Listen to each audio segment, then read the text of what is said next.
अस्सलाम वालेकुम एवरीवन, कैसे हैं आप सब। उम्मीद है कि आप लोग ठीक ठाक होंगे, खैरियत से होंगे। तो जैसा कि आपको पता है कि सर्दियां आ चुकी हैं और सर्दियों के साथ साथ ही सबको खांसी, नज़ला, ज़ुकाम रहता है। तो जिसके लिए एक मैं बहुत ही ज़बरदस्त सी रेमेडी लेकर आई हूँ। तो मैं बनाने वाली हूँ कहवा, जिसके लिए मैंने लिए हैं 2 अदद लौंग, 3 टुकड़े दालचीनी के, 1 टुकड़ा अदरक का और शहद। तो चलिए बनाना स्टार्ट करते हैं।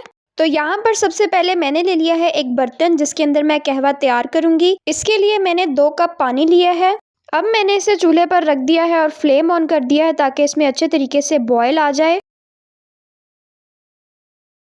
तो यहाँ पर जी अब इससे बॉयल आना स्टार्ट हो गया है। तो अब मैं इसके अंदर शामिल कर दूंगी 1 टुकड़ा अदरक का, 3 दालचीनी के टुकड़े, 2 अदद लौंग। अब मैं इसे अच्छे तरीके से बॉयल कर लूंगी और ये इसमें से इतना बॉयल करना है कि इसका पानी जो है वो आधा रह जाए।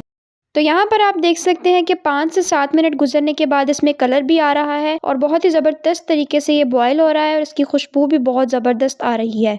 मज़ीद 5 मिनट पकाने के बाद अब ये तैयार हो चुका है। तो यहाँ पर मैंने कप ले लिया है। कप के ऊपर मैं रख दूंगी स्टेनर। स्टेनर में मैंने थोड़ी सी चाय पत्ती ऐड की है, जिससे कलर बहुत अच्छा आएगा और पीने में बुरा भी नहीं लगेगा। तो यहाँ पर मैंने इसके अंदर थोड़ी सी चाय पत्ती ऐड की है।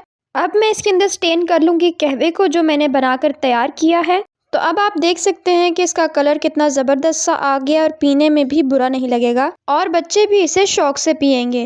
मीठा करने के लिए मैं इसके अंदर शहद का यूज़ कर रही हूँ। 1 चम्मच, छोटी चम्मच जो चाय की होती है, वो मैं शहद लूँगी और इसके अंदर मिक्स कर लूँगी। आप चाहें तो आप चीनी का भी इस्तेमाल कर सकते हैं, लेकिन ज़्यादा बेहतर है कि आप शहद इस्तेमाल करें क्योंकि ये फ़ायदेमंद है।